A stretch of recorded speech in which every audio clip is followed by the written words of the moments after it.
Uzoqda ekan, ozgina tushunarli bo'lsin dedimda, sal men bilan chizmasdan oldinroqdan boshladim. Mana hozir sizda chetini, masalan, prot bajari chetini oladigan bo'lsak, mana devoringiz bor, 40 lik kelyapti. Ustida mana bunaqa seysmopoyz quydingiz yoki bu 40 lik bo'lishi mumkin. Plita tashladingiz bu yoqqa, mana bu yoq ketdi endi. Davomiy chizib o'tirmadim. Plita tashladingiz. Hozir endi mana bunga apalka qo'yishadi-da, bu yerda ham beton qilib bitta urinda quyib yuborishadi.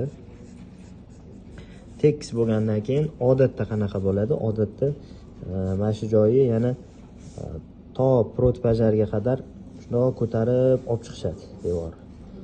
Yana masalan 40 lik bo'lib olib chiqishadi-da, tomdan chiqadigan joyini bundoq kichraytirib turib bundoq qilib qo'yishadi, bu joyiga tom tushadi.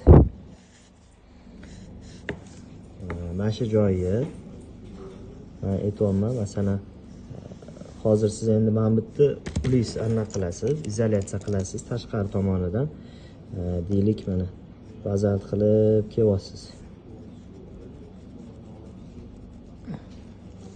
Zo'r bo'ldi bu, bazalt qildingiz, tashqaridan sovuqning kirishidan asrab qoldi.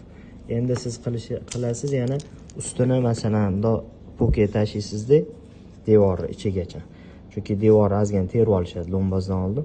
Poke tashlaysizda, keyin ustidan masalan boyiga aytganingizni betoningizni qilasiz. Orasida poke qolib ketdi. Nima bo'lgan taqdirda ham aytmoqchi bo'lganim, mana hozir devor, mana tepadan terib kelayotgan devori pastki devorga urildi. Endi ichkaridan qaraydigan bo'lsak, bunga juda ham kichkina ko'rinadi bu narsa, lekin rosa katta yo'qotish shu yerdan bo'ladi. Tashqariga ketayotgan issiq mana bunga urildi. Ketyapti, urildi. Bu yerdan ketyapti, urildi, to'xtab qoldi. Hammasi o'z joyida. Mana bu joyidan chiqib ketadi. Ichkarida issiqni yo'qotib qo'yishingiz mumkin.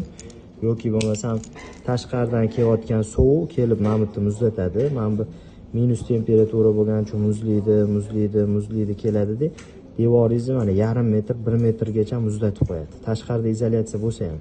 Mana bu masalan minus temperatura. Mana shu yerdan radiusni hisoblashni boshlasangiz, masalan beton qishda sovuganda yarim metrgacha, undan oshiqgacha ham muzlatib tashlaydi.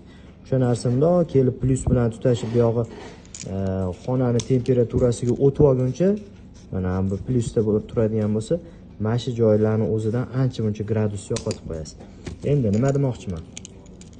Siz hozir mana bu devorni shundoq terib yubormangda, plitani ustidan ozgina mostik qilib turib, masalan planda uzun devorimiz bo'ladigan bo'lsa, mana bu yerdan bitta kolonna qo'ying. Kolonnaning o'zining o'rni bor. 2 metrdan keyin yana kolonna qo'ying.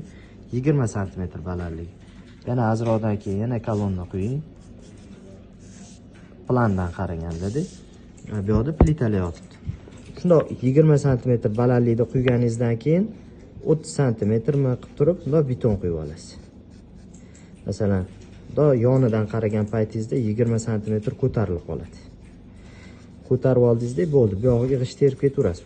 Prot bajar bo'ladimi, oldidagi frontollari bo'ladimi, figuralar bo'ladimi, terib ketaverasiz.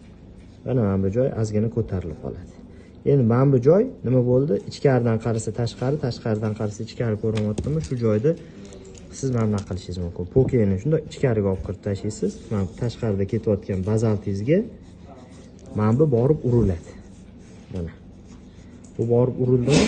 Ustida qilayotgan anaqangiz ham, rastvoringizni ham ichkarigacha quyib yuborasiz. Mana bu teshuvlar yopilib ketguncha.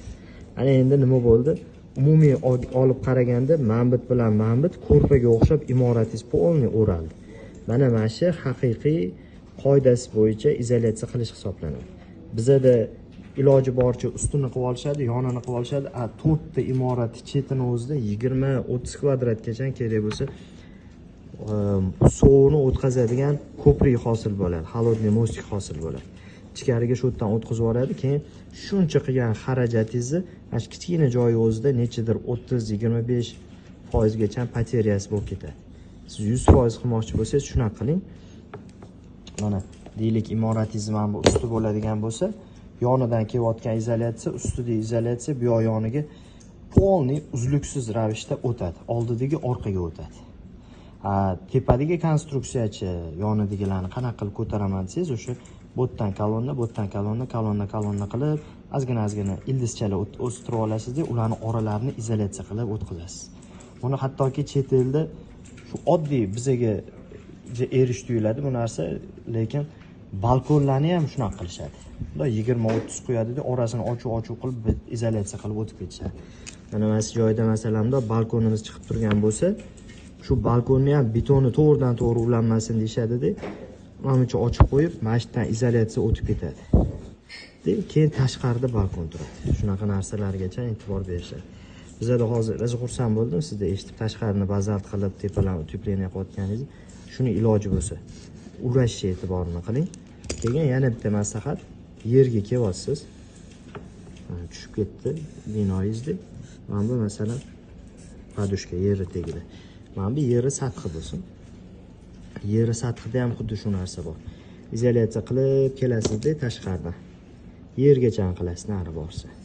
Yoki bo'lmasam ko'pchilik sokulgacha qiladi. Sokulni yopishtirishim kerak-ku, rastvorda deydi, sokulni qilmaydi. Siz sokulgacha bazaltni olib keling-da, sokuldan keyin ana penoplexdan bo'tgan izolyatsiya qiling, to pasti 1.90 gacha. Eng kamida-da, o'zi mantgacha qilsangiz yana yaxshi-yu, padushkagacha qilsangiz. Nimaga 1.90 dedim? Sababi 1.90 dan keyin o'zgaradigan temperatura bo'lmaydi deyarli. Bu 18-20 gradusmi, shunaqa atrofida o'zgarmas temperatura bo'ladi. Tashqarida temperatura yerni 1.90 gacha, taxminan 190 santimetrlargacha o'zini ta'sirini o'tkazadi. Yozda isitadi, qishda sovutadi. Bundan buyog'iga yadrodan kelayotgan temperatura mana shu 1.90 gacha normal ushlab turadi.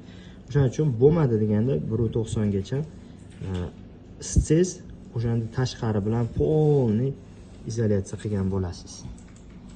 Bu yana bitta maslahat. Endi chet elda buni nima qilishadi? Pastga tushirib o'tirishmaydi, yer sovimasin deb, muzlamasin deb, mana bu yerga ham penoplex tashab turib, trotuar quyishdan oldin. Penoplex tashab keyin trotuar qilishadi. Bu ham o'sha teplоизоляция, energiya sberejeniya bo'ladi. Shunaqa maslahatlarim endi bir ko'ring. Mana bu hech qayerda qilinmagan, lekin umuman qiyin emas. Ustalarga fikrlaringizni o'tkazib, mana shuni qildirib olsangiz, sizga nima minus bo'ladi? Bitta minusi ozgina ovoragarchilik bilan 3-4 kun. Bitta sloy, masalan, sizni imoratingiz bunaqasimga 15, bunaqasimga 10 bo'ladigan bo'lsa, 15-25, 50 metr qo'shimcha rigel qo'shiladi har tomonidan. Bo'ldi, boshqa hech narsa qo'shilmaydi. Bitta дополнительный shunday rigel qo'yiladi. Oralar tashqari bilan ulanadigan ajoyib narsa bo'ladi joyida ko'rsangiz, lekin foydasi вообще zo'r. Siz 100% shunday bankani ichiga solib qo'ygandek bo'ladi uyingizda.